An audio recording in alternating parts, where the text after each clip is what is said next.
In a cave in the hills above Kumamoto, an old man is dying and he is writing a book. His body is failing, he has only weeks left. And on the rough paper in front of him, he is setting down in his own hand the distilled lesson of a lifetime, organized into 5 short scrolls.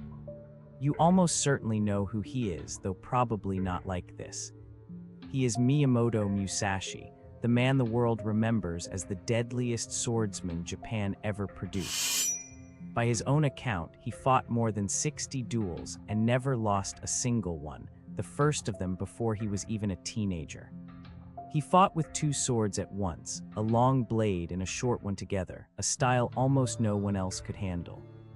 He is the wandering Invincible, the master of the perfect strike, and right now, 4 centuries later, he is the hero of a brand new video game, a feature film, and one of the best-selling comics ever drawn.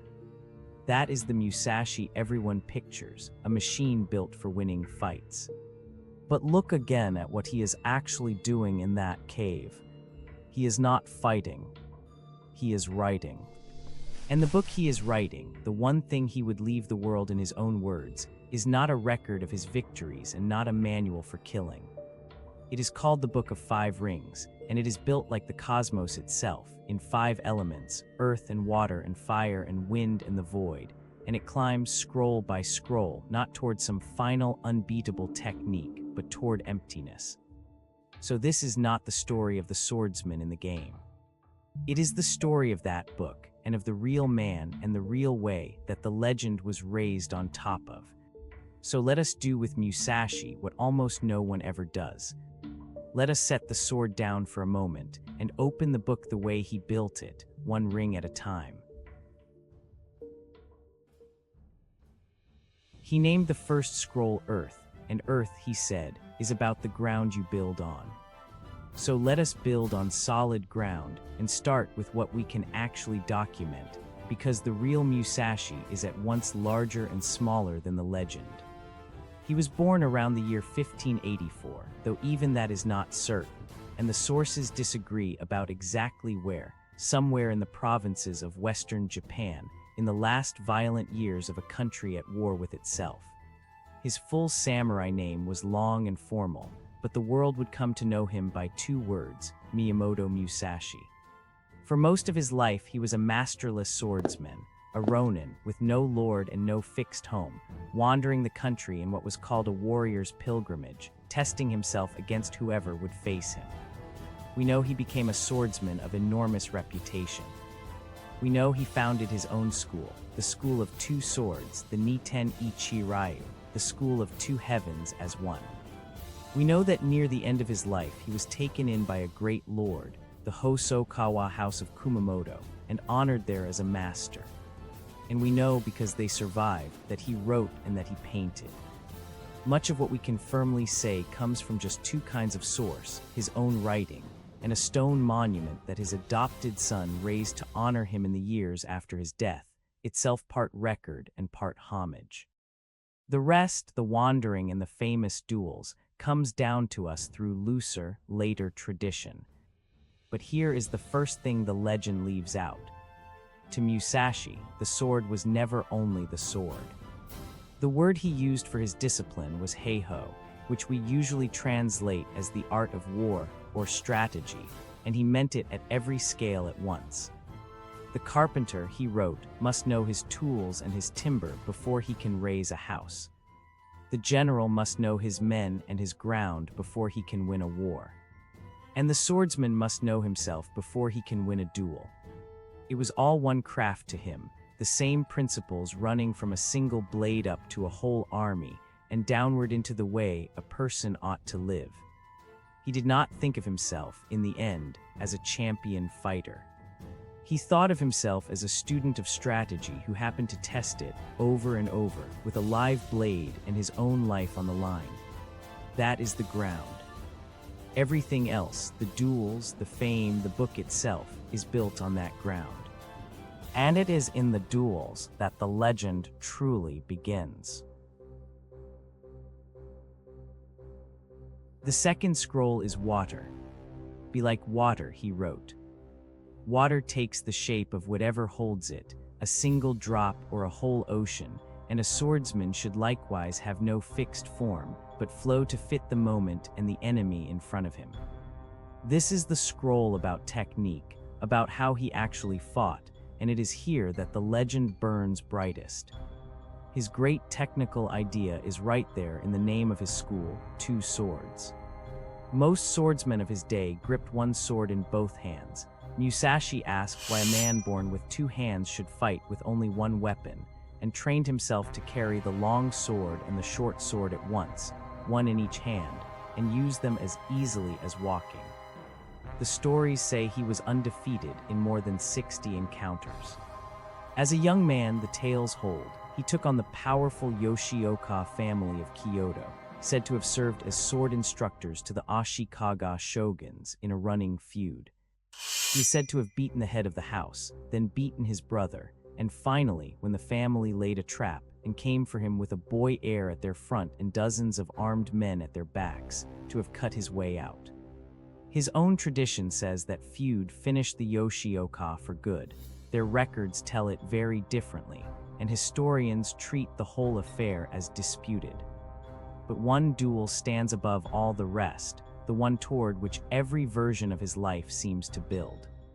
In the year 1612, on a small island called Ganryujima, in the strait between two of Japan's main islands, Musashi is said to have faced the one rival considered his equal, a brilliant swordsman named Sasaki Kojiro, famous for an extra-long blade and a cutting technique called the turning swallow. The traditional account is almost too perfect to be real. Musashi arrives late, deliberately late, to unsettle his waiting opponent.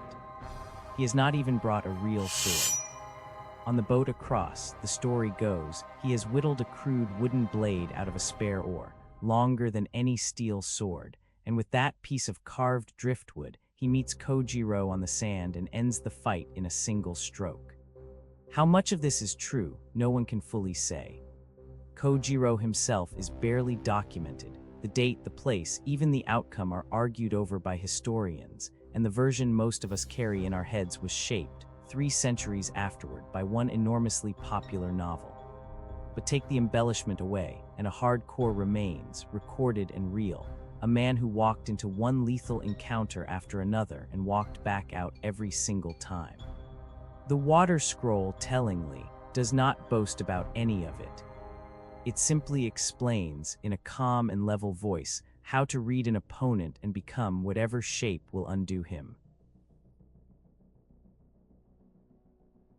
The third scroll is fire, and fire is the scroll of battle itself, of the actual clash, whether it is between two men or two armies.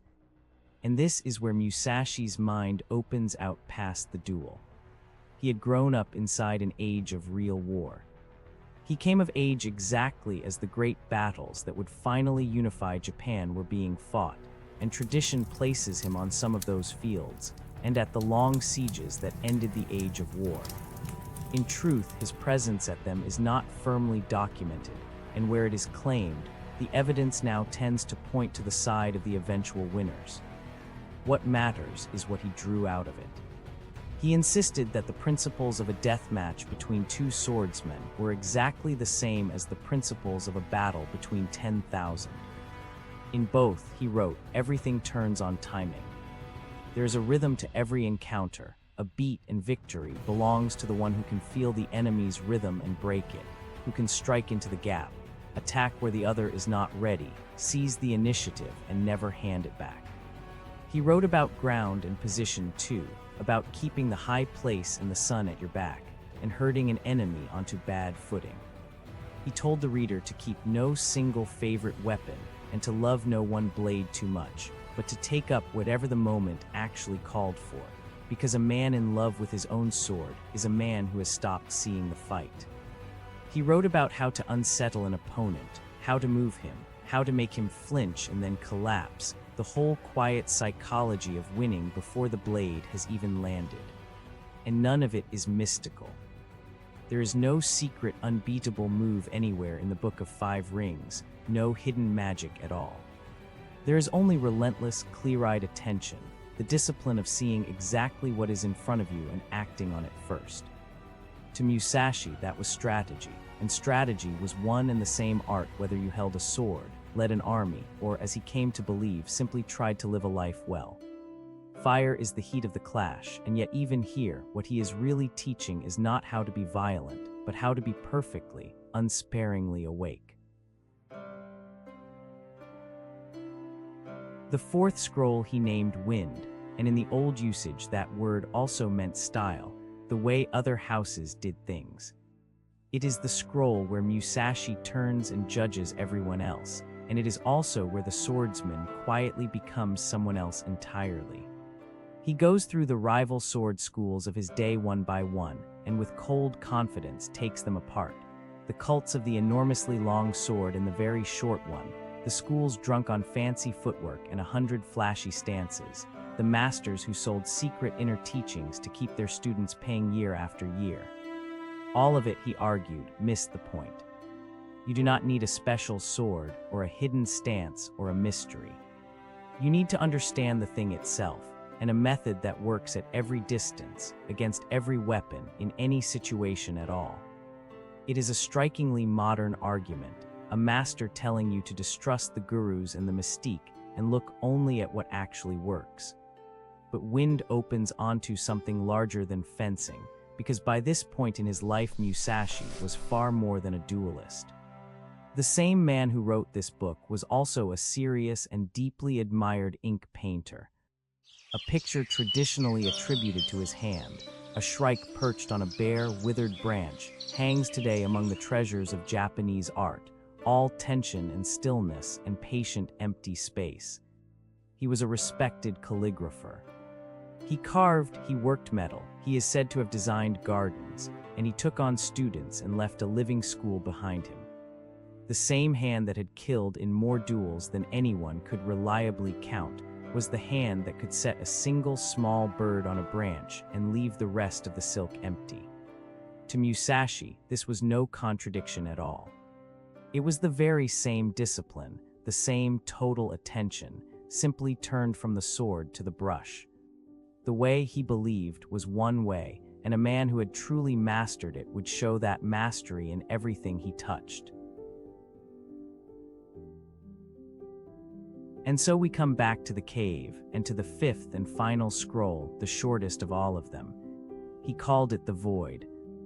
By the winter of 1643, Musashi was old and ailing.